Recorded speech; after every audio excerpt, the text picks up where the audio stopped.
إن الحمد لله نحمده ونستعينه ونستغفره ونعوذ بالله من شرور أنفسنا وسيئات أعمالنا من يهده الله فلا مضل له ومن يضلله فلا هادي له وأشهد أن لا إله إلا الله وحده لا شريك له وأشهد أن محمدا عبده ورسوله يا أيها الذين آمنوا اتقوا الله حق تقاته ولا تموتن إلا وأنتم مسلمون يا أيها الناس اتقوا ربكم الذي خلقكم من نفس واحدة وخلق منها زوجها وبث منهما رجالا كثيرا ونساء واتقوا الله الذي تساءلون به والأرحام إن الله كان عليكم رقيبا يا أيها الذين آمنوا اتقوا الله وقولوا قولا سديدا يصلح لكم أعمالكم ويغفر لكم ذنوبكم ومن يطع الله ورسوله فقد فاز فوزا عظيما أما بعد فإن خير الحديث كتاب الله وخير الهدي هدي محمد صلى الله عليه وسلم وشر الأمور محدثاتها وكل محدثة بدعة وكل بدعة ضلالة وكل ضلالة في النار قال الله عز وجل يا أيها الذين آمنوا اذكروا الله ذكرا كثيرا وسبحوه بكرة وأصيلا கண்ணியமிக்க சகோதர சகோதரிகளே, மஸ்னூன் ஹுத்பாவிற்கு பிறகு ஒரு வசனத்தை நான் படித்தேன். அந்த வசனத்தில் அல்லாஹ் சுப்ஹானஹு வ தஆலா சொல்கிறான், நம்பிக்கை கொண்டவர்களே, அல்லாஹ்வை அதிகமாக நினைவு கூறுங்கள், அதிகமாக அல்லாஹ்வை திக்ர் செய்யுங்கள். வஸப்பிஹூஹு புக்ரத்தன் வ அஸீலா, காலை மாலை அல்லாஹ்வை துதித்து தஸ்பீ செய்யுங்கள் என்று அல்லாஹ் சுப்ஹானஹு வ தஆலா அதிகமாக அல்லாஹ்வை திக்ர் செய்ய வேண்டும், காலை மாலை என்று அல்லாஹ்வை அதிகமாக தஸ்பீ செய்ய வேண்டும், துதிக்க வேண்டும் என்று அல்லாஹ் சுப்ஹானஹு வ தஆலா கட்டளையிடுகிறான். அல்லாஹ்வை நாம் எதற்காக அதிகமாக திக்ர் செய்ய வேண்டும், எதற்கு அல்லாஹ்வை நாம் அதிகமாக நினைவு கூற வேண்டும் என்று சொன்னால், அல்லாஹ்வை அதிகமாக நினைவு கூறுவதுதான் நாம் அல்லாஹ்வுடைய அடியார்கள், நம்முடைய உள்ளத்தில் அல்லாஹ்வுடைய மஹப்பத், அல்லாஹ்வுடைய அன்புதான் தன்னுடைய தாய் தந்தை மனைவி மக்கள் ஏனைய உலக மக்கள் மீது நாம் வைத்திருக்கக்கூடிய அன்பை விட அதிகமாக இருக்கிறது என்பதற்கான சான்றாகும், அடையாளமாகும். நாம் யாரை அதிகமாக நேசிப்போமோ அவர்களை அதிகம் நினைவு கூறுவோம். யாரை நாம் அதிகமாக நேசிப்போமோ அவர்களோடு அதிகம் பேச நாம் விரும்புவோம். அப்படி இருக்க நாம் அல்லாஹ்வை தான் அதிகமாக நேசிக்கிறோம், அல்லாஹ்வுடைய அன்பு மஹப்பத்து தான் நம்முடைய உள்ளத்தில் அதிகமாக இருக்கிறது என்பதற்கான சான்று ஆதாரம் என்ன? அதிகமாக அல்லாஹ்வை திக்ர் செய்வது, அதிகமாக அல்லாஹ்வை நினைவு கூறுவது. ஆகவேதான் அல்லாஹ் சுப்ஹானஹு வ தஆலா திக்ர் பற்றி குர்ஆனில் சொல்லும் பொழுது பல இடங்களிலே அதிகமாக ஜிக்ர் செய்யுங்கள், அதிகமாக ஜிக்ர் செய்யுங்கள் என்கிற வார்த்தையை அல்லாஹ் சுப்ஹானஹு வ தஆலா பயன்படுத்துகிறான். ஆகவே நாம் எந்த அளவிற்கு அல்லாஹ்வை நேசிக்கிறோம், எந்த அளவிற்கு அல்லாஹ்வுடைய அடியார்களாக வாழ்ந்து வருகிறோம் என்பதற்கு மிகப்பெரிய ஒரு சான்றுதான் அல்லாஹ்வை அதிகமாக நினைவு கூறுவது, அதிகமாக திக்ர் செய்வது. திக்ர் என்பது இரண்டு வகைப்படும். ஒரு வகை நாவால் அல்லாஹ்வை துதித்து திக்ர் செய்வது, அது தஸ்பீ என்கிற சுப்ஹானல்லாஹ் சுப்ஹானல்லாஹ் என்கிற வார்த்தைகளாக இருந்தாலும் சரி, அல்லது தஹ்லீல் என்கிற லா இலாஹ இல்லல்லாஹ் என்கிற வார்த்தையை கொண்டு திக்ர் செய்வதாக இருந்தாலும் சரி, தஹ்மீத் என்கிற அல்ஹம்துலில்லாஹ் அல்ஹம்துலில்லாஹ் என்று சொல்வதாக இருந்தாலும் சரி, அதே போல தக்தீஸ் என்கிற சுப்பூஹுன் குத்தூசுன் ரப்புல் மலாயிகத்தி வர் ரூஹ் என்கிற வார்த்தைகளாக இருந்தாலும் சரி, நபிகள் நாயகம் ஸல்லல்லாஹு அலைஹி வஸல்லம் அவர்கள் நமக்கு சொல்லித்தந்த எந்த வார்த்தைகளாக இருந்தாலும் சரி, அந்த வார்த்தைகளை மொழிந்து திக்ர் செய்வது, சுப்ஹானல்லாஹ் சுப்ஹானல்லாஹ் அல்ஹம்துலில்லாஹ் அல்ஹம்துலில்லாஹ் அல்லாஹு அக்பர் அல்லாஹு அக்பர் என்கிற தக்பீர், இந்த வார்த்தைகளை மொழிந்து திக்ர் செய்வது, இது ஒரு வகையான திக்ர். இந்த திக்ர் பொறுத்தவரையில் நபிகள் நாயகம் ஸல்லல்லாஹு அலைஹி வஸல்லம் அவர்கள் எந்த வார்த்தைகளை நமக்கு சொல்லி தந்திருக்கிறார்களோ, அதற்கு பல சிறப்புகளையும் சொல்லியிருக்கிறார்களோ, அந்த வார்த்தைகளை கொண்டுதான் நாம் என்ன செய்ய வேண்டும்? திக்ர் செய்ய வேண்டும். சில சமயம் அல்லாஹ்வை போற்றி புகழ்ந்து, அது ஒரு பிரசங்கத்திலே ஒரு நசீஹத்திலே அல்லாஹ்வை புகழ்ந்து சில வார்த்தைகளை சொல்லிவிட்டால் அதுவும் திக்ர் தான். ஆனால் இபாதத்தாக நினைத்து உட்கார்ந்து துதிக்க வேண்டும், திக்ர் செய்யலாம் என்கிற அந்த நீயத்திலே நாம் திக்ர் செய்வதாக இருந்தால் நபிகள் நாயகம் சொல்லித்தந்த வார்த்தைகளை கொண்டு திக்ர் செய்வதுதான் சிறந்தது, மிக பொருத்தமானது, அதிகமாக நன்மைகளை பெற்று தரக்கூடியது. நபிகள் நாயகம் ஸல்லல்லாஹு அலைஹி வஸல்லம் அவர்கள் சொன்னார்கள், லா ஹவுல வலா குவத இல்லா பில்லாஹ். இது அல்லாஹ்வுடைய சொர்க்கத்துடைய பொக்கிஷங்களில் ஒரு பொக்கிஷம். சுப்ஹானல்லாஹி வ பிஹம்திஹி சுப்ஹானல்லாஹில் அஸீம் என்று சொல்வது தராசுவில் நாளை மறுமை நாளிலே நன்மையின் தட்டில் மிக கனமாக இருக்கும். ரஹ்மானுக்கு அந்த இரண்டு வார்த்தைகள் மிக பிரியமானது, ஆனால் சொல்வதற்கு அது மிக நாவிலே மிக லேசானது, இலகுவானது. லா இலாஹ இல்லல்லாஹ் என்கிற வார்த்தைகளை குறித்து ரசூல் அவர்கள் சொன்னார்கள், அஃதலு ஸிக்ர், திக்ர் செய்வதற்கு மிக சிறந்த வார்த்தைகள் இந்த லா இலாஹ இல்லல்லாஹ் என்கிற ஏகத்துவ கலிமாதான். சுப்ஹானல்லாஹ் வல்ஹம்துலில்லாஹ் என்று சொல்வது வானத்திற்கும் பூமிக்கும் மத்தியில் உள்ள அந்த இடைவெளியை, அந்த காலி இடத்தை, அந்த ஸ்பேஸை நிரப்பக்கூடியது, நன்மையால் நிரப்பிவிடக்கூடியது என்று நபிகள் நாயகம் பல வார்த்தைகளை குறித்து நமக்கு சிறப்புகளை சொல்லியிருக்கிறார்கள். ஆகவே அந்த வார்த்தைகளை கொண்டு திக்ர் செய்வதுதான் மிக நபி வழிக்கு மிக பொருத்தமானது, நெருக்கமானது, அதிகமான நன்மைகளை பெற்றுத்தரக்கூடியது. தன்புறத்திலிருந்து சில வார்த்தைகளை சொல்லி திக்ர் செய்யலாம் என்று போய் அதில் இல்லாத வார்த்தைகளை சொல்லி அல்லது தவறான வார்த்தைகளை சொல்லி திக்ர் செய்வதை விட ஹதீஸில் வந்த வார்த்தைகளை கடைபிடித்து திக்ர் செய்வதுதான் மிக சிறந்த விஷயமாகும். ஆகவேதான் பாருங்கள், சில மக்கள் நினைச்சுகிறார்கள், திக்ர் செய்கிறோம் என்கிற பெயரிலே, அல்லாஹ்வை துதிக்கிறோம் என்கிற பெயரிலே தன் புறத்திலிருந்து சில வார்த்தைகளை கொண்டு திக்ர் செய்கிறார்கள். அதில் நபி வழியை விட்டு வழி தவறி போகிறார்கள். அதற்கு சில உதாரணங்களை நாம் இன்ஷா அல்லாஹ் ஹுத்பாவுடைய இறுதியில் பார்க்கலாம். ஆகவே அன்பானவர்களே, வார்த்தைகளை கொண்டு திக்ர் செய்வது இது ஒரு வகையான திக்ர். இரண்டாவது வகைதான் உள்ளத்தால் அல்லாஹ்வை நினைவு கூறுவது. ஒரு முஸ்லிம் எந்த ஒரு காரியத்தை செய்தாலும், அது இபாதத் செய்தாலும் சரியே, உள்ளத்தால் அல்லாஹ்வை நினைவு கூற வேண்டும். அல்லாஹ்வுக்கு முன்னால் நான் நிற்கிறேன், அல்லாஹ்வை வணங்கி கொண்டு வருகிறேன் என்கிற அந்த சிந்தனையோடு தான் அந்த இபாதத்தில் இருக்க வேண்டும். அதே போல அன்றாட வாழ்க்கை தொடர்பான செயல்பாடுகளை செய்தாலும், கொடுக்கல் வாங்கல் ஒப்பந்தங்கள் போன்ற விஷயங்களை செய்தாலும் அந்த இடத்திலும் அல்லாஹ் இதை தடுத்திருக்கிறான், இதை செய்யக்கூடாது, இப்படி செய்தால்தான் அல்லாஹ் சந்தோஷப்படுவான் என்று ஒவ்வொரு காரியத்தையும் செய்யும் பொழுது அல்லாஹ்வுடைய சட்டத்திட்டங்கள், அல்லாஹ்வுடைய கட்டளை என்று மனதில் நாம் கொண்டு வருகிறோமே, இதுவும் திக்ர் தான், இதுவும் அல்லாஹ்வை நினைவு கூறுவதுதான். ஆகவே நாவால் திக்ர் செய்வது ஒரு வகை, ஒவ்வொரு காரியத்தை செய்யும் பொழுது அல்லாஹ்வுக்கு எது பிடிக்கும் எது பிடிக்காது, அல்லாஹ்வுடைய கட்டளை என்ன, இது அல்லாஹ் அனுமதித்த ஒன்றா அல்லாஹ் தடுத்த ஒன்றா என்று நினைவு கூறி ஒவ்வொரு காரியத்தை செய்வதும் இதுவும் அல்லாஹ்வுடைய திக்ர் தான். இது உள்ளத்தில் செய்யக்கூடிய திக்ர். ஆகவே அந்த இரண்டு வகையான திக்ர்களையும் நாம் கவனத்தில் கொண்டு திக்ர் சம்பந்தமாக அல்லாஹ் என்ன சொல்கிறான் என்பதை நாம் இன்ஷா அல்லாஹ் சில வசனங்களை அடிப்படையாக வைத்து ரசூலுடைய சில ஹதீஸுகளை அடிப்படையாக வைத்து பார்க்கலாம். அல்லாஹ் சுப்ஹானஹு வ தஆலா குர்ஆனிலே திக்ர் செய்யுங்கள் என்று சொல்லும் பொழுது ஒரு மனிதன் எந்த நிலையில் இருந்தாலும் சரி, எல்லா நிலைகளிலும் அல்லாஹ்வை நினைவு கூற வேண்டும் என்பதை உணர்த்தும் விதமாக அல்லாஹ் சுப்ஹானஹு வ தஆலா பல வார்த்தைகளை சொல்கிறான். உதாரணத்திற்கு பாருங்கள், அல்லாஹ் சுப்ஹானஹு வ தஆலா குறிப்பிடுகிறான், யா அய்யுஹல்லதீன ஆமனூ, நம்பிக்கை கொண்டவர்களே, இதா லகீதும் ஃபிஅத்தன் ஃபஸ்புது, நீங்கள் எதிரிகளை களத்தில் சந்தித்தால் உறுதியாக இருங்கள், நிலை தடுமாறாமல் களத்திலே எதிரிகளோடு சண்டையிடும் பொழுது உறுதியாக இருங்கள். வத்குருல்லாஹ கஸீரா, இன்னும் அதிகமாக அல்லாஹ்வை திக்ர் செய்யுங்கள். பாருங்கள், போர் புரியக்கூடிய தருணம், களத்தில் இருக்கிறோம், அந்த நேரத்திலும் அல்லாஹ்வை அதுவும் என்னது அதிகமாக திக்ர் செய்யுங்கள் என்றே அல்லாஹ் சுப்ஹானஹு வ தஆலா சொல்கிறான்.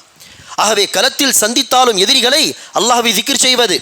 இன்னொரு வசனத்தில் அல்லாஹ் சொல்கிறான், அல்லதீன யذ்குரூனல்லாஹ் கியாமன் வ குஊதன் வ அலா ஜுனூபிஹிம், எவர்கள் அல்லாஹ்வை நின்றும் உட்கார்ந்தும் விழாப்புறங்களில் படுத்த வண்ணமும் அல்லாஹ்வை நினைவு கூறுகிறார்களோ என்று அல்லாஹ் சுப்ஹானஹு வ தஆலா நல்லடியார்களை புகழ்ந்து பேசும் பொழுது இதை சொல்கிறான்.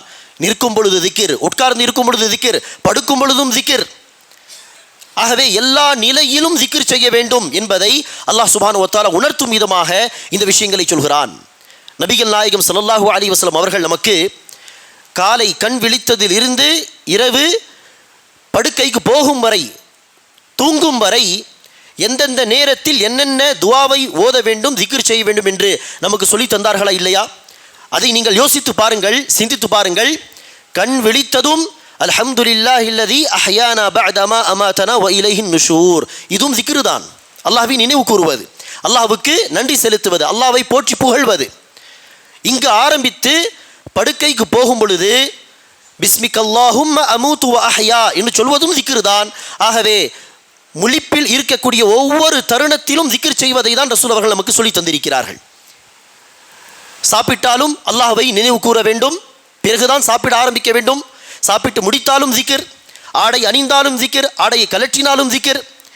ஒவ்வொரு இபாதத்திலும் திக்ருடைய பல வார்த்தைகள், பல துவாக்கள், காலை மாலை ஓத வேண்டிய திக்ருடைய துவாக்கள், பிரார்த்தனைகள் என்று பல விஷயங்களை ரசூல் அவர்கள் சொல்லி தந்திருக்கிறார்கள். இதையெல்லாம் கடைபிடித்தாலே அல்லாஹ்வுடைய அந்த வார்த்தைக்கு ஏற்ப காலை மாலை அல்லாஹ்வை அதிகமாக திக்ர் செய்யுங்கள் என்று அல்லாஹ் சொல்கிறானே, அந்த வார்த்தைக்கு பொருத்தமாக நம்முடைய வாழ்க்கை அமைந்துவிடும்.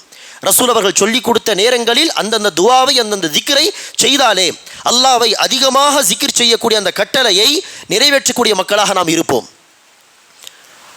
ஆகவேதான் நபி ஸல்லல்லாஹு அலைஹி வஸல்லம் அவர்கள் குறித்து அலி ரலியல்லாஹு அவர்கள் அறிவிக்கிறார்கள், நபிகள் நாயகம் ஸல்லல்லாஹு அலைஹி வஸல்லம் அவர்கள் அல்லாஹ்வை எல்லா நேரமும் திக்ர் செய்வார்கள். கான நபியு ஸல்லல்லாஹு அலைஹி வஸல்லம் யذ்குருல்லாஹ ஃபீ குல்லி அஹ்யான். எல்லா நேரமும் நபி ஸல்லல்லாஹு அலைஹி வஸல்லம் அவர்கள் அல்லாஹ்வை திக்ர் செய்வார்கள். எல்லா நேரமும் எப்படி திக்ர் செய்ய முடியும்? ஏதாவது ஒரு வார்த்தை சொல்லிக்கொண்டே இருக்க வேண்டுமா என்று சொன்னால் அதுவும் ஒரு திக்ர் தான். அதே போல் தான் எந்த காரியத்தை செய்தாலும் இது அல்லாஹ் அனுமதித்த காரியமா, தடுத்த காரியமா என்று சிந்தித்து செய்வதும் திக்ர் தானே. அந்த விதத்திலே எல்லா நேரமும் நபிகள் நாயகம் ஸல்லல்லாஹு அலைஹி வஸல்லம் அவர்கள் அல்லாஹ்வை திக்ர் செய்வார்கள். கழிவறைக்கு சென்று விட்டால் அங்கே செய்ய முடியாது, சுப்ஹானல்லாஹ் அல்ஹம்துலில்லாஹ் என்று வார்த்தையால் எல்லாம் திக்ர் செய்ய முடியாது, செய்யக்கூடாது. அது அல்லாஹ்வுடைய கண்ணியத்தை அவமதிக்கக்கூடிய ஒரு விஷயம். அந்த நேரத்தில் மாத்திரம் ரசூல் அவர்கள் நாவால் திக்ர் செய்ய முடியாத காரணத்தினால் வெளியே வந்தவுடன் என்ன சொல்வார்கள் ரசூல் அவர்கள்? உஃப்ரானக, யா அல்லாஹ் என்னை மன்னித்து விடு, இந்த நேரத்திலே உன்னை துதிக்க முடியாமல் போய்விட்டதே, திக்ர் செய்ய முடியாமல் போய்விட்டதே என்கிற அந்த உணர்ச்சியின் காரணமாக வெளியே வந்தவுடன் ரசூல் சொல்வார்கள், உஃப்ரானக, யா அல்லாஹ் என்னுடைய பாவங்களை மன்னித்து விடு, என்னை மன்னித்து விடு. ஆகவே முழிப்பில் இருக்கும் பொழுது எல்லா நேரமும் நபிகள் நாயகம் திக்ர் செய்வார்கள். அது நாவால் திக்ர் செய்வது உள்ளடங்கும்.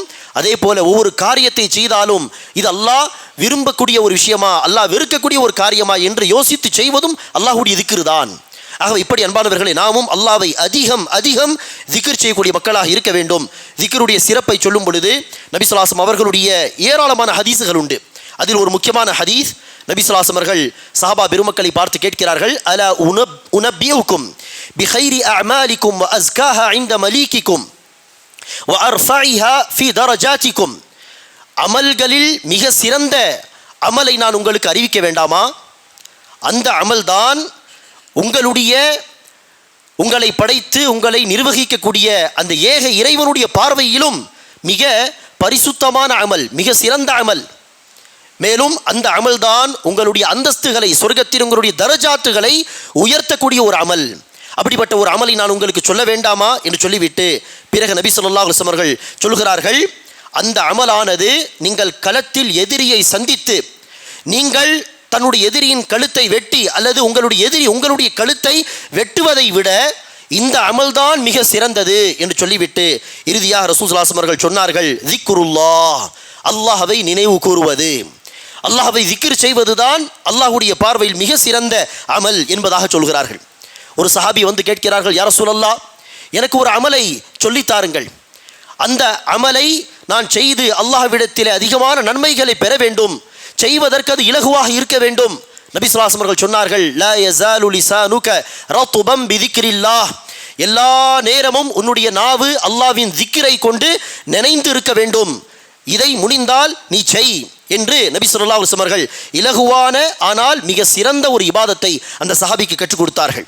இன்னொரு ஹதீஸிலே நபி ஸல்லல்லாஹு அலைஹி வஸல்லம் அவர்கள் சொன்னார்கள், சபகல் முஃப்ரிதூன், முஃப்ரிதூன் முந்திக் கொண்டார்கள், நன்மையை நோக்கி, ஈமானை நோக்கி, சொர்க்கத்தை நோக்கி அவர்கள் முந்தி சென்று விட்டார்கள். முஃப்ரிதூன்.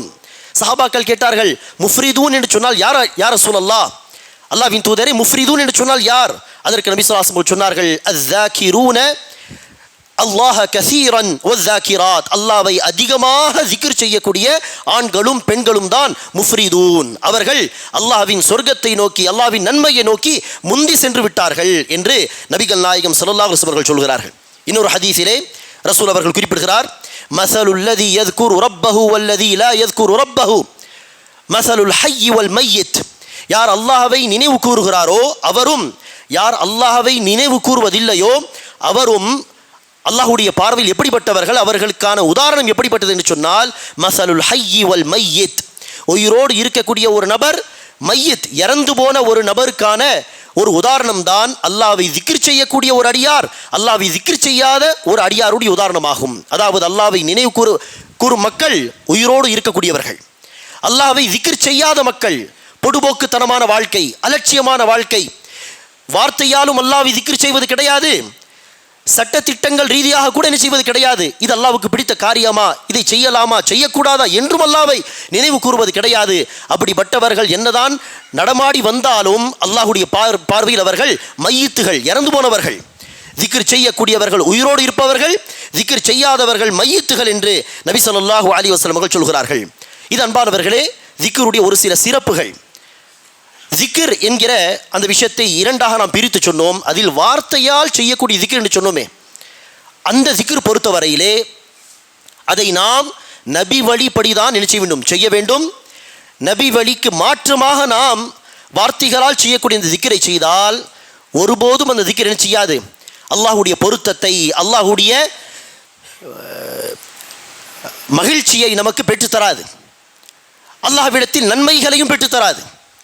இப்போது நாம் சொன்ன அந்த சிறப்புகள் எல்லாமே திக்ர் செய்தால் அல்லாஹ்வுடைய பார்வையில் சிறந்த அமலை நம்மால் செய்ய முடியும், உயர்ந்த அந்தஸ்தை அடைய முடியும். அது களத்தில் சந்தித்து எதிரியோடு போர் புரிவதை விட சிறந்த அமல் என்றெல்லாம் ரசூல் அவர்கள் சொன்னார்களே, அந்த சிறப்பெல்லாம் எப்போது நமக்கு கிடைக்கும், நபி வழிப்படி திக்ர் செய்தால்தான்.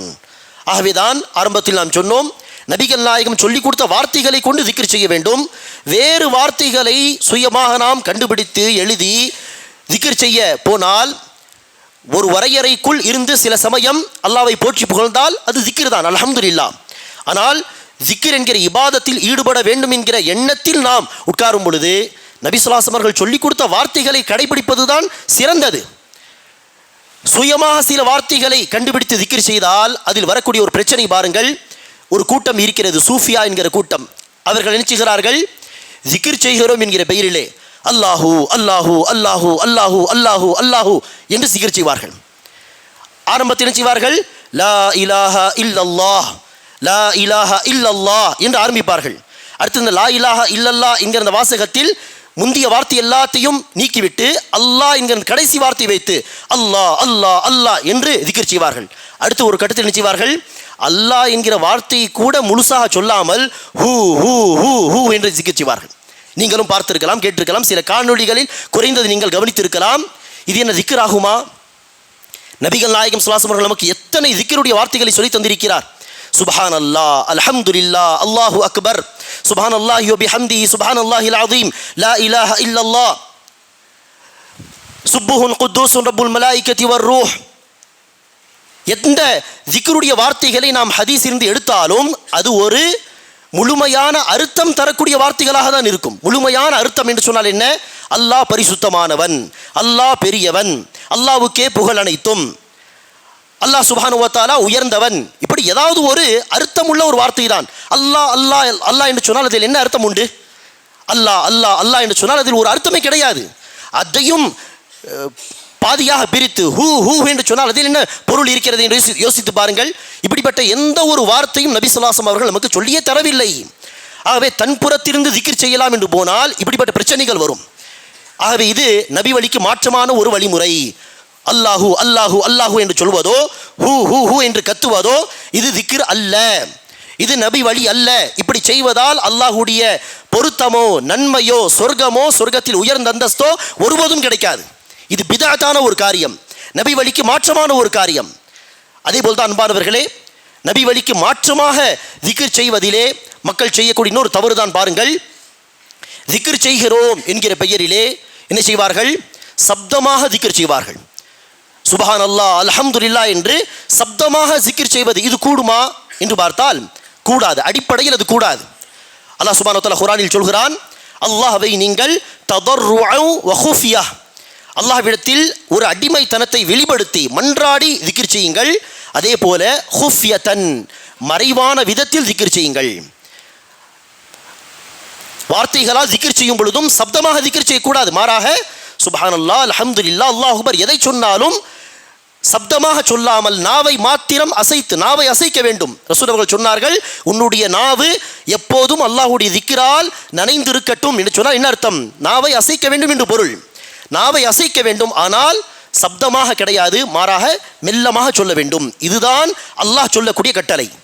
அல்லாஹ்விடம் மன்றாடி ஒரு அடிமைத்தனத்தை வெளிப்படுத்தும் விதமாகவும் மறைமுகமாகவும் நீங்கள் திக்ர் செய்யுங்கள் என்று அல்லாஹ் சுப்ஹானஹு வ தஆலா சொல்கிறான். நபி ஸல்லல்லாஹு அலைஹி வஸல்லம் அவர்களும் பிராக்டிக்கலாக நடைமுறையில் எப்படி திக்ர் செய்வார்கள், அல்லாஹ்வை எப்படி சஹாபா பெருமக்கள் திக்ர் செய்வதை கற்றுக் கொடுத்தார்கள் என்று சொன்னால், மெதுவாக திக்ர் செய்வதை தான் சொல்லிக் கொடுத்தார்கள். சப்தமாக திக்ர் செய்வது நபி வழி அல்ல. ஆம், எந்த நேரத்தில் ரசூல் அவர்கள் சப்தமாக திக்ர் செய்திருக்கிறார்களோ அந்த இடத்தில் நாம் என்ன செய்ய வேண்டும்? சப்தமாக திக்ர் செய்ய வேண்டும், உரக்க குரலில் திக்ர் செய்ய வேண்டும். உதாரணத்திற்கு, இஹ்ராம் கட்டிய பிறகு நபி ஸல்லல்லாஹு அலைஹி வஸல்லம் அவர்கள் என்ன செய்வார்கள்? லப்பைக் அல்லாஹும்ம லப்பைக் லப்பைக் லா ஷரீக லக லப்பைக். இதுவும் ஒரு வகையான திக்ர் தான், அல்லாஹ்வை நினைவு கூறக்கூடிய ஒரு வார்த்தைகள் தான். இதை நபிகள் நாயகம் சப்தமாக சொல்லியிருக்கிறார். சொல்ல போனால் சப்தமாக சொல்ல வேண்டும் என்று வலியுறுத்தி இருக்கிறார். சப்தமாக தல்பியா சொல்வது ஹஜ்ஜுடைய மிக முக்கியமான ஒரு அங்கம், ஒரு முஸ்தஹப்பான வலியுறுத்தப்பட்ட ஒரு காரியம் என்று ஒரு ஹதீஸிலே ரசூல் அவர்கள் சொல்கிறார்கள். ஆகவே இது நபி வழிப்படி என்னது? சப்தமாக திக்ர் செய்வது சுன்னத்தான ஒரு காரியம். அதே போல்தான் பெருநாட்களிலே, அது ஈதுல் ஃபித்ர், ஈதுல் அத்ஹாவாக இருக்கட்டும், திடலை நோக்கி போகும் பொழுது சப்தமாக திக்ர் செய்ய வேண்டும் என்பது நபிகள் நாயகம் ஸல்லல்லாஹு அலைஹி வஸல்லம் அவர்கள் வலியுறுத்திய ஒரு காரியம். அங்கு சப்தமாக செய்யுங்கள். அதேபோல் தொழுகை முடித்த பிறகு அஸ்தக்ஃபிருல்லாஹ் அஸ்தக்ஃபிருல்லாஹ் என்று சொல்வது குறித்து கருத்து வேறுபாடு உண்டு. சில அறிஞர்கள் சொல்கிறார்கள், நபி ஸல்லல்லாஹு அலைஹி வஸல்லம் அவர்கள் அதை சப்தமாக சொல்லியிருக்கிறார், ஆகவே அந்த வார்த்தைகளை சப்தமாக சொல்வது சுன்னத்தான காரியம். அதிலும் சில அறிஞர்கள் சொல்கிறார்கள், இமாம் ஷாஃபிஈ போன்ற ஒரு சில அறிஞர்கள் சொல்கிறார்கள், இல்லை, அது சில சமயம்தான், அதுவும் என்னது, பொதுமக்கள் கிடையாது, இமாம் மாத்திரம் என்ன செய்ய வேண்டும்? தொழுகைக்கு பிறகு உள்ள அந்த ஒரு சில திக்ர்களை சப்தமாக சொல்ல வேண்டும். அது எதற்காக என்று சொன்னால், மக்கள் இப்படி தொழுகைக்கு பிறகு திக்ர் செய்ய வேண்டும் என்பதை கற்றுக்கொள்ள வேண்டும் என்பதற்காக. ஆகவே தான் ரசூல் அவர்கள் சில சமயம் தான் அப்படி செய்திருப்பார், வாழ்நாள் முழுவதும் ரசூல் அவர்கள் அப்படி செய்ததாக இல்லை என்று சில அறிஞர்களுடைய புரிதல். ஆனால் பெரும்பாலான அறிஞர்கள் சொல்கிறார்கள், இல்லை, வழக்கமாகவே ரசூல் அவர்கள் தொழுகைக்கு பிறகு சப்தமாக அந்த வார்த்தைகளை சொல்வார்கள், அதை கடைபிடிப்பது சுன்னத்து தான் என்று சொல்கிறார்கள். அதில் ஒரு கருத்து வேறுபாடு உண்டு. ஆனால் நம்பானவர்களே, இப்படி நபிகள் நாயகம் எங்கு சப்தமாக திக்ர் செய்வதை நமக்கு சொல்லி தந்தார்களோ அந்த திக்ருகளை தவிர மற்ற நேரங்களில் செய்யக்கூடிய திக்ர் எல்லாம் எப்படி செய்ய வேண்டும்? மெல்லமாக தான் செய்ய வேண்டும். உரக்க குரலை கொண்டு திக்ர் செய்வது நபி வழி அல்ல, அது அல்லாஹ்வுடைய கட்டளை அல்ல. அல்லாஹ் சொல்கிறான், மெதுவாக திக்ர் செய்யுங்கள், இதுதான் அல்லாஹ்வுடைய வார்த்தை. ஆகவே அன்பானவர்களே, பொதுவான நேரங்களில் சப்தமாக திக்ர் செய்தால் அதுவும் என்னாகிவிடும்? பிதாத்தாக மாறிவிடும். மூன்றாவது ஒரு விஷயம், திக்ர் செய்யக்கூடிய இந்த வணக்கத்தை பிதாத்தாக மாற்றக்கூடிய இன்னொரு நபி வழிக்கு மாற்றமான செயல்தான் கூட்டு திக்ர் செய்வது. கூட்டமாக திக்ர் செய்வதும் என்னது? ஜிக்கிர் என்கிற ஒரு விஷயம் இபாதத்து தான், அல்லாஹ்வுக்கு பிடித்த ஒரு காரியம்தான், மகத்தான ஒரு வணக்கம்தான். ஆனால் அதை நபி வழிக்கு மாற்றமாக செய்யும் பொழுது அது மிக மோசமான ஒரு செயலாக மாறிவிடும். அல்லாஹ் அதற்கு நன்மையை தரமாட்டான், அல்லாஹ் சந்தோஷப்பட மாட்டான். மாறாக அல்லாஹ் சுப்ஹானஹு வ தஆலா அத்தகைய பிதஅத் செய்யக்கூடிய பிதஅத்வாதிகளை தன்னுடைய அருளை விட்டு விரட்டி விடுவான். ஆகவே திக்ர் செய்யக்கூடிய இந்த வணக்கத்தை பிதஅத்தாக மாற்றக்கூடிய இன்னொரு விஷயம் என்னது? கூட்டு திக்ர். அன்பானவர்களே, ஒரு விஷயத்தை நாம் நிதானமாக சிந்தித்து பார்த்து புரிந்து கொள்ள வேண்டும். நபிகள் நாயகம் ஸல்லல்லாஹு அலைஹி வஸல்லம் அவர்கள் ஒரு இபாதத்தை, ஒரு வணக்கத்தை எப்படி செய்ய வேண்டும், அதற்கு சிறப்புகள் இருந்தால் அதற்கு என்னென்ன சிறப்புகள், அதற்கு ஒரு குறிப்பிட்ட ஒரு சிறப்பிற்குரிய நேரம் இருந்தால் எந்த நேரத்தில் இந்த இபாதத் செய்வது, எல்லாமே நமக்கு தெள்ள தெளிவாக சொல்லிவிட்டார்கள். எந்தெந்த விதத்தில் அல்லாஹ்வை வணங்கலாம், அந்த வணக்கத்தை எந்த நேரத்தில் செய்ய வேண்டும், எப்படி செய்ய வேண்டும், எத்தனை முறை செய்ய வேண்டும், எல்லா வகையான விஷயங்கள் ரசூல் நமக்கு சொல்லி தந்து விட்டார்கள். அந்தந்த இபாதத்தை ரசூல் சொல்லி தந்த அந்த வழிமுறைப்படி செய்தால்தான் அது வணக்கம். தன் புறத்திலிருந்து அதில் சில விஷயங்களை கூட்டுவதோ, தன் புறத்திலிருந்து அந்த இபாதத்துடைய வழிமுறையை மாற்றி செய்வதோ, அதை அந்த இபாதத்தை, அந்த காரியம் பிதஅத்தாக மாற்றிவிடும். அது வணக்கமாக இருக்காது, இபாதத்தாக இருக்காது, அது பிதஅத்தாக மாறிவிடும். ஆகவே திக்ர் செய்வது என்பதை பொறுத்து பார்த்தால் நபி ஸல்லல்லாஹு அலைஹி வஸல்லம் அவர்கள் தனியாக தானே திக்ர் செய்வதை சொல்லி தந்திருக்கிறார். ரசூல் அவர்கள் ஒரு நாளும் நினைச்சவில்லை, சஹாபா பெருமக்களை, வாருங்கள் இன்று அசருக்கு பிறகு கூட்டு திக்ர் செய்யலாம், வாருங்கள் இன்று இஷாவுக்கு பிறகு கூட்டு திக்ர் செய்யலாம், வாருங்கள் இன்று ஃபஜருக்கு பிறகு கூட்டு திக்ர் செய்யலாம், அல்லது இந்த மாதத்தில் இந்த நாளிலே வாருங்கள் எல்லோரும் கூட்டு திக்ர் செய்யலாம் என்று ரசூல் அவர்கள் சஹாபா பெருமக்களை அழைத்து கூட்டமாக ஜமாத்தாக திக்ர் செய்ததாக எந்த ஒரு ஹதீஸையும் காட்ட முடியாது. நபிகள் நாயகம் ஸல்லல்லாஹு அலைஹி வஸல்லம் அவர்களுடைய வழிமுறை அல்ல அது. கூட்டு திக்ர் செய்வது என்பது தனிப்பட்ட முறையில் திக்ர் செய்வதுதான் ரசூல் அவர்கள் சொல்லிக் கொடுத்த வழிமுறை. கூட்டு திக்ர் என்பது நபி ஸல்லல்லாஹு அலைஹி வஸல்லம் அவர்கள் சொல்லிக் கொடுத்த ஒரு இபாதத்தே கிடையாது. ஆகவே நீங்கள் என்னதான் சுப்ஹானல்லாஹ் சுப்ஹானல்லாஹ் அல்ஹம்துலில்லாஹ் என்று சொன்னாலும் கூட்டமாக சேர்ந்து சொன்னால் அது இபாதத் ஆகாது. அது அல்லாஹ்வுடைய பார்வையில் மிக மோசமான ஒரு பாவம், நபி வழிக்கு மாற்றமான ஒரு காரியம், பிதஅத்தான ஒரு காரியம். ஒரு முறை அபு மூசா அல் அஷ்அரி என்கிற ஒரு சஹாபி கூஃபா என்கிற ஊரிலே பள்ளிவாசலுக்கு வெளியிலே வளாகத்தில் கூட்டமாக சில மக்கள் திக்ர் செய்வதாக அவர்கள் பார்த்தார்கள். கூட்டமாக உட்கார்ந்து அதில் ஒருவர் நினைச்சுகிறார், 100 முறை அல்லாஹ் அக்பர் சொல்லுங்கள் என்று சொன்னதும் எல்லோரும் சேர்ந்து அல்லாஹ் அக்பர் சப்தமாக. அடுத்து அவர் என்ன செய்வார், அந்த தலைவர் 100 முறை சுப்ஹானல்லாஹ் சொல்லுங்கள் என்று சொன்னால் எல்லோரும் சேர்ந்து சுப்ஹானல்லாஹ் என்று 100 தடவை சொல்வார்கள். இப்படி கூட்டு திக்ர் நடந்து கொண்டிருந்தது. இதை பார்த்த அபு மூசா அல் அஷ்அரி ரலியல்லாஹு அன்ஹு அவர்கள் வேகமாக பள்ளிவாசலில் இப்னு மஸ்ஊத் ரலியல்லாஹு அவர்கள் இருந்தார்கள். ஒரு மிகப்பெரிய ஒரு சஹாபி அப்துல்லா பின் மஸ்ஊத் அவர்கள் பள்ளிவாசலில் வணங்கி கொண்டிருக்கிறார். வேகமாக வந்து சொன்னார்கள், யா அபா அப்துர் ரஹ்மான், பள்ளிவாசலுக்கு வெளியே மக்கள் சில பேர் என்ன செய்கிறார்கள் நீங்கள் வந்து பார்க்க மாட்டீர்களா, தடுக்க மாட்டீர்களா, என்ன செய்து கொண்டிருக்கிறார்கள் என்று கேட்க அபு மூசா அவர்கள் சொன்னார்கள், கூட்டமாக உட்கார்ந்து திக்ர் செய்து கொண்டிருக்கிறார்கள், நீங்கள் தடுக்கவில்லையா என்று கேட்டால், இல்லை, நீங்கள் வந்து தடுத்தால் சிறந்ததாக இருக்கும் என்று நான் எதிர்பார்த்து தான் உங்களை நோக்கி வந்தேன் என்று சொல்லி அழைத்து சென்றார்கள். பார்த்தால் கூட்டமாக உட்கார்ந்து ஒருவர் நினைச்சுகிறார், கையிலே பேரித்தம்பல கொட்டைகளை வைத்துக்கொண்டு அதை கீழே போடுகிறார். 100 தடவை சுப்ஹானல்லாஹ் சொல்லுங்கள், 100 தடவை அல்லாஹ் அக்பர் சொல்லுங்கள் என்று சொல்லிக் கொண்டிருக்கிறார்.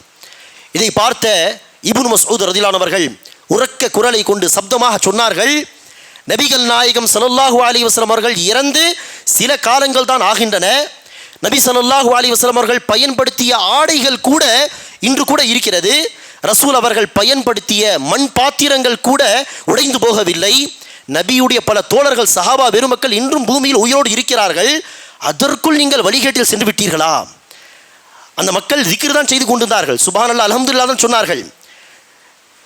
பொய்யான தெய்வங்களுடைய வார்த்தைகளை என்ன செய்யவில்லை, சொல்லி திக்ர் செய்யவில்லை, அல்லாஹ்வுடைய பெயரை சொல்லி தான் திக்ர் செய்தார்கள். ஆனாலும் ஒரு நபி தோழர், ஒரு பெரிய சஹாபி சொன்ன வார்த்தை என்ன, அதற்குள் நீங்கள் வழிகட்டு போய் விட்டீர்களா? என்ன அர்த்தம்? என்னதான் சுப்ஹானல்லாஹ் அல்ஹம்துலில்லாஹ் சொன்னாலும் நபிகள் நாயகம் சொல்லித்தராத வழிமுறைப்படி செய்தால் அது வழிகேடு, அது வணக்கம் அல்ல, அது நேர்வழி கிடையாது, அது நன்மையே கிடையாது, அது வழிகேடு, அது பிதஅத். நபி ஸல்லல்லாஹு அலைஹி வஸல்லம் ஒவ்வொரு ஜும்மா உரையிலும் என்ன சொல்வார்கள், ஒவ்வொரு புதிய விஷயம் பிதஅத்தாகும், ஒவ்வொரு பிதஅத் வழிகேடாகும். அதை அந்த சஹாபி சொன்னார்கள், அதற்குள் நீங்கள் வழிகேட்டில் சென்று விட்டீர்களா? அந்த நபர் உடனே வந்து சொல்கிறார், நாங்கள் நன்மையை தானே செய்ய விரும்புகிறோம். ஒவ்வொரு பிதத்வாதி சொல்லக்கூடிய வார்த்தை என்ன, இது நன்மை தானே, நோன்பு தானே, நோம்பில் என்ன பிரச்சனை, ஜிக்ர் தானே நாங்கள் செய்கிறோம், துவா தானே செய்கிறோம், அதில் என்ன பிரச்சனை? அதே வார்த்தை தான் அந்த முதல் பிதத்வாதிகள் சொன்னார்கள். அவர்கள் சொன்னார்கள், நாங்கள் நன்மை தானே செய்ய விரும்புகிறோம். இப்னு மஸ்ஊத் சொன்னார்கள், எத்தனையோ பேர் நன்மையை செய்ய வேண்டும் என்று நாடுவார்கள், ஆனால் அந்த நன்மை அவர்களுக்கு கிடைக்காது. காரணம் என்ன? அந்த நன்மையை அடைய அவர்கள் தேர்வு செய்த வழி என்னது? நபி வழி அல்ல, பிதஅத்தான வழி, மக்களால் உருவாக்கப்பட்ட வழி. இதை சொன்ன பிறகு இப்னு மஸ்ஊத் ரலியல்லாஹு அன்ஹு அவர்கள் அங்கிருந்து கடந்து சென்று விட்டார்கள். இந்த சம்பவத்தை பார்த்த ஒரு அறிவிப்பாளர் சொல்கிறார், அந்த கூட்டத்தில் இருந்த கூட்டு திக்ர் செய்து கொண்டிருந்த அந்த மக்களில் பெரும்பாலான மக்கள் பிற்காலத்திலே ஹவாரிஜ் என்கிற பிதத்வாதிகளாக மாறி போனதை நான் பார்த்தேன் என்று சொல்கிறார். ஆகவே என்ன அர்த்தம்? ஒரு சின்ன பிதத் பெரிய பிதத்தின் பக்கம் வழி வகுத்து தரும். ஒரு சின்ன பிதத் செய்யக்கூடியவர்கள் திருந்தவில்லை என்று சொன்னால் அதைவிட மோசமான பிதத்தில் அவர்கள் பிற்காலத்தில் போய் விழுந்து விடுவார்கள். ஆகவேதான் பிதஅத்தை உணர்ந்து அதை கைவிட வேண்டும், அதை விட்டு தௌபா செய்ய வேண்டும். அதில் எந்த ஒரு நன்மையும் கிடையாது, மாறாக அல்லாஹ்வுடைய கோபம் தான் கிடைக்கும். இதற்கு என்னதான் நல்ல பல காரணங்கள் சொன்னாலும் சரி, கூட்டு திக்ர் என்று மக்கள் நினைச்சுவார்கள், கூட்டமாக உட்கார்ந்து அதுவும் என்னது சப்தமாக கத்தி தலையை அசைத்து இங்கங்கே என்று தலையை சுற்றி நினைச்சுவார்கள், திக்ர் செய்வார்கள். எல்லாமே பிதஅத்தான காரியங்கள். இது செய்யக்கூடாது என்று சொன்னால் அதில் சில பேர் சொல்லக்கூடிய காரணம் என்ன, மக்கள் பொதுவாக திக்ர் எல்லாம் செய்வதில்லை, இபாதத்தில் கவனம் செலுத்துவதில்லை, சரி கூட்டமாக சேர்ந்து ஜமாத்தாக செய்யலாம் என்று சொன்னால் அவர்களுக்கு ஒரு ஆர்வம் வரும், திக்ர் செய்ய அவர்கள் ஆர்வப்பட்டு முன் வருவார்கள், அதற்கு செய்வது என்ன தவறு என்று சொல்வார்கள். இப்படி பிதஅத் செய்வதற்கு என்னதான் நல்ல பல காரணங்கள் சொன்னாலும் கேட்பதற்கு அது லாஜிக்காக சரியாக பட்டாலும் அது நன்மையாக மாறாது. மனிதர்களாக உருவாக்கி சொல்லக்கூடிய காரணங்கள் ஒரு பிதஅத்தை இபாதத்தாக மாற்றிவிட முடியாது. மர்வான் என்கிற ஒரு ஆட்சியாளர் நினைச்சுகிறார், ஒரு முறை பெருநாள் அன்று நபி ஸல்லல்லாஹு அலைஹி வஸல்லம் வழிமுறை என்ன? முதலாவது தொழுகை நடத்தி பிறகுதான் உரை நிகழ்த்துவார்கள். பெருநாளில் ஜும்மாவில் ரசூலுடைய வழிமுறை என்ன? உரை நிகழ்த்திவிட்டு பிறகு தொழுகை நடத்துவார்கள். இதான நபி வழி, இதை தானே நாம் பின்பற்றி நடக்க வேண்டும். மர்வான் என்கிற ஒரு ஆட்சியாளர் நினைச்சுகிறார், பெருநாள் அன்று தொழுகைக்கு முன்பாக உரை நிகழ்த்த எழுந்து நிற்கிறார். அப்போது அவர்களுக்கு அருகில் இருந்த ஒரு தாபிஇ, சஹாபாவுக்கு அடுத்து உள்ள தலைமுறை தாபிஇ ஒருவர் கையை இழுத்து சொல்கிறார், அந்த ஆட்சியாளருடைய கையை இழுத்து, நபிகள் நாயகம் ஸல்லல்லாஹு அலைஹி வஸல்லம் அவர்கள் முதலாவதாக தொழுகை நடத்துவார்கள், பிறகுதானே உரை நிகழ்த்துவார்கள், நீங்கள் எப்படி உரை நிகழ்த்தலாம் என்று சொல்ல அவர் சொல்கிறார், இல்லை, பெருநாளில் முதலாவது தொழுகை நடத்திவிட்டால் ஹுதுபா கேட்காமலே மக்கள் எழுந்து சென்று விடுகிறார்கள். ஆரம்பத்தில் பேசிவிட்டால் தொழுகைக்கு எப்படியும் மக்கள் எதிர்பார்க்க வேண்டும் தானே, ஆகவே உரையும் கேட்க முடியும் அவர்களால், தொழுகையும் நடத்தி விடுவார்கள். இப்படி லாஜிக்கான விதத்தில் அவர் சொல்வது பார்த்தால் ஆம் சரிதானே, தொழுகைக்கு பிறகு உரை நிகழ்த்தினால் பாதி பேர் எழுந்து சென்று விடுவார்கள், ஆரம்பத்தில் பேசிவிட்டால் தொழுவதற்கு எப்படியும் உட்கார்ந்தே ஆக வேண்டும். யோசித்து பார்த்தால் ஒரு நல்ல காரணமாக தோணலாம். ஆனால் இந்த காரணம் என்ன செய்யாது? பிதஅத்தான ஒரு காரியத்தை நன்மையாக மாற்றிவிடாது. ஆகவே மக்கள் திக்ர் செய்யட்டுமே, ஆர்வம் வரட்டுமே, பாட்டு கேட்பதை விட இப்படி திக்ர் செய்வது நல்லது தானே என்று என்னதான் காரணம் சொன்னாலும் அந்த காரணங்கள் அந்த பிதஅத்தை நன்மையாக மாற்றிவிடாது. ஆகவே அன்பானவர்களே, திக்ர் என்பது மிகப்பெரிய இபாதத்து தான். ஆனால் அதை நபி வழிப்படி செய்ய வேண்டும். இன்று சில பேர் நினைச்சுகிறார்கள், பள்ளிவாசலிலே மதரசாக்களிலே கூட்டு திக்ர் ஏற்பாடு செய்யப்பட்டு இருக்கிறது, வாருங்கள், அழைப்பு கொடுத்து என்ன செய்கிறார்கள்? மக்களை அழைத்து கூட்டமாக திக்ர் செய்கிறார்கள். அது இபாதத் அல்ல. தொழுகையுடைய ஒரு உதாரணத்தை சொல்லி என்னுடைய பேச்சை நான் முடித்துக் கொள்கிறேன். தொழுகிறோம், ஐவேளை தொழுகை, இது ஜமாத்தாக நடத்துவது ரசூலுடைய சுன்னாதானே, நபி வழிதானே. இப்போது யாராவது ஒருவர் பள்ளிவாசலில் நிர்வாகம் செய்யக்கூடியவர்கள் உதாரணத்திற்கு வரக்கூடிய எந்தெந்த தேதி எல்லோரும் வாருங்கள், முற்பகல் தொழுகை ஜமாத்தாக தொழலாம் என்று சொன்னால் அது பிதஅத்தாகுமா இல்லையா? ஐவேளை தொழுகை ஜமாத்தாக தொழுவது தான் நபி வழி. முற்பகல் தொழுகை ஜமாத்தாக தொழுவதெல்லாம் நபி வழி கிடையாது. அது தனித்தனியாக தொழ வேண்டிய தொழுகை. அது யாராவது பள்ளிவாசலுடைய மக்கள் எல்லோரும் இந்தந்த தேதியில் வாருங்கள், முன்பின் சுன்னத்தை இந்த ஒரு நாள் மாத்திரம் 12 ரக்காத்தை ஜமாத்தாக தொழலாம் என்று சொன்னால் முன்பின் சுன்னத்தை ஜமாத்தாக தொழுதால் அது பிதஅத்தாக மாறுமா இல்லையா? நபி ஸல்லல்லாஹு அலைஹி வஸல்லம் சொல்லி கொடுத்த ஒரு தொழுகை தான். ஆனால் தனியாக தொழுவது தான் நபி வழி. ஜமாத்தாக தொழ வேண்டிய தொழுகை ஜமாத்தாக தொழ வேண்டும், தனியாக தொழ வேண்டிய தொழுகை தனியாக தொழ வேண்டும். அப்படிதான் எந்தெந்த இடத்தில் ரசூல் அவர்கள் சப்தமாக திக்ர் செய்வதை சொல்லிக் கொடுத்தார்களோ அங்கு சப்தமாக சொல்லுங்கள். ஜமாத்தாக சொல்வது நபி வழியே கிடையாது, சப்தமாக சொல்வது உண்டு. அந்த இடத்தில் சப்தமாக சொல்லுங்கள். எங்கே ரசூல் அவர்கள் சப்தமாக திக்ர் செய்வதை சொல்லி கொடுக்கவில்லையோ அங்கு சப்தமாக சொல்லாதீர்கள். தனிப்பட்ட விதத்தில் ஒவ்வொருவரும் இண்டிவிஜுவலாக தனிப்பட்ட முறையில் தான் திக்ர் செய்ய வேண்டும். கூட்டு திக்ர் என்பது இபாதத் அல்ல, அது மிக மோசமான ஒரு பிதஅத். ஏற்கனவே அப்படிப்பட்ட ஒரு பிதஅத்தை செய்ய சஹாபா பெருமக்கள் அதை தடுத்திருக்கிறார்கள் என்று தெளிவாக சொல்லப்பட்ட பிறகு நாங்கள் அஹ்லுஸ் சுன்னா வல் ஜமா என்று சொல்லிவிட்டு சுன்னாவையும் சஹாபாவையும் பின்பற்றக்கூடிய மக்கள் என்று சொல்லிவிட்டு அத்தனை காரியங்களிலும் ரசூலுக்கும் சஹாபாவுக்கும் மாறு செய்யக்கூடிய மக்களாக அவர்கள் இருக்கிறார்கள். அப்படி இருக்க அது என்னது? போலியான ஒரு டைட்டில். அது அந்த பெயரை போலியாக வைத்துக்கொண்டு மக்களை ஏமாற்றக்கூடிய வேலைகளை செய்கிறார்கள் என்பதை புரிந்து கொள்ள வேண்டும். அல்லாஹ் சுப்ஹானஹு வ தஆலா நம் அனைவருக்கும் அல்லாஹ் சுப்ஹானஹு வ தஆலா ரசூல் ஸல்லல்லாஹு அலைஹி வஸல்லம் அவர்களை அனுப்பி வைத்து எந்தெந்த வழிமுறைகளை இபாதத்துகளாக நமக்கு சொல்லி தந்திருக்கிறானோ அந்த வழிமுறைப்படி மட்டுமே அல்லாஹ்வை வணங்கக்கூடிய பாக்கியத்தை தருவானாக. பிதஅத்தான வழிகேடுகளை விட்டு அல்லாஹ் நம்மை பாதுகாத்து அருள் புரிவானாக. ஆமீன். அகூலு கௌலி ஹாதா வஸ்தக்ஃபிருல்லாஹ லி வ லக்கும் வ லிஸாயிரில் முஸ்லிமீன மின் குல்லி ذنب فاستغفروه انه هو الغفور الرحيم.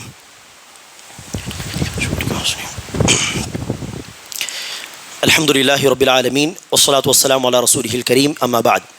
கண்ணியமிக்க சகோதர சகோதரிகளே, நபிகள் நாயகம் ஸல்லல்லாஹு அலைஹி வஸல்லம் அவர்கள் நமக்கு சொல்லிக் கொடுத்த வணக்க வழிபாடுகள், தொழுகை, நோன்பு, தர்மங்கள், திக்ர், துவா என்று பார்த்தால் எக்கச்சக்கமான வணக்க வழிபாடுகள் ஆதாரபூர்வமான ஹதீஸுகள் நமக்கு சொல்லித்தரப்பட்டிருக்கிறது. அதை செய்வதே மிகப்பெரிய ஒரு விஷயம். அப்படி இருக்க புதிதாக ஒரு விஷயத்தை உருவாக்க வேண்டிய அவசியமே கிடையாது. புதிதாக ஒரு விஷயத்தை உருவாக்கி செய்தாலும் நன்மை கிடைக்காது. ஆகவே தான் நபி ஸல்லல்லாஹு அலைஹி வஸல்லம் அவர்கள் தன்னுடைய முக்கியமான ஹுதுபாக்களில் ஒவ்வொரு முறையும் எச்சரிக்கை செய்து சொல்வார்கள், காரியங்களில் மிக வழிமுறைகள் மிக சிறந்தது நபியுடைய வழிமுறை, காரியங்களில் மிக மோசமானது மார்க்கத்தில் உருவாக்கப்படும் புதிய காரியங்கள். அப்படிப்பட்ட ஒவ்வொரு புதிய காரியம் பிதஅத்தாகும், ஒவ்வொரு பிதஅத் வழிகேடாகும். ஒவ்வொரு வழிகேடு நரகத்தில் தான் இட்டு செல்லும். ஆகவே அன்பானவர்களே, கஷ்டப்பட்டு வணங்கவும் வேண்டும், ஆனால் நன்மையும் கிடைக்காது, மாறாக நரகம்தான் கிடைக்கும் என்று சொன்னால் இது என்னது? மிகப்பெரிய கைசேதம், மிகப்பெரிய ஒரு நஷ்டம். ஆகவே நபி வழியை பின்பற்றி இபாதத் செய்தால்தான் அது இபாதத். நபி வழிக்கு மாற்றமாக என்னதான் அழகாக, என்னதான் அதுக்கு பல காரணங்களை சொல்லி ஒரு காரியத்தை செய்தாலும் அது அல்லாஹ்வுடைய பார்வையில் இபாதத் ஆகாது என்பதை புரிந்து கொண்டு சுன்னாவை, நபி வழியை பற்றி பிடித்து கொண்டு நாம் மார்க்கத்தை பின்பற்ற வேண்டும். அல்லாஹ் சுப்ஹானஹு வ தஆலா நமக்கு அந்த பாக்கியத்தை தருவானாக. ஆமீன். ரப்பனா ظلمنا أنفسنا وإن لم تغفر لنا وترحمنا لنكونن من الخاسرين. اللهم آت أنفسنا تقواها وزكها أنت خير من زكاها أنت وليها ومولاها. اللهم أعز الإسلام والمسلمين. اللهم انصر الإسلام والمسلمين وخذل الكفرة واليهود والنصارى والمشركين. اللهم صل على محمد وعلى آل محمد كما صليت على إبراهيم وعلى آل إبراهيم إنك حميد مجيد. اللهم بارك على محمد وعلى آل محمد كما باركت على إبراهيم وعلى آل إبراهيم إنك حميد مجيد. سبحان ربك رب العزة عما يصفون وسلام على المرسلين والحمد لله رب العالمين.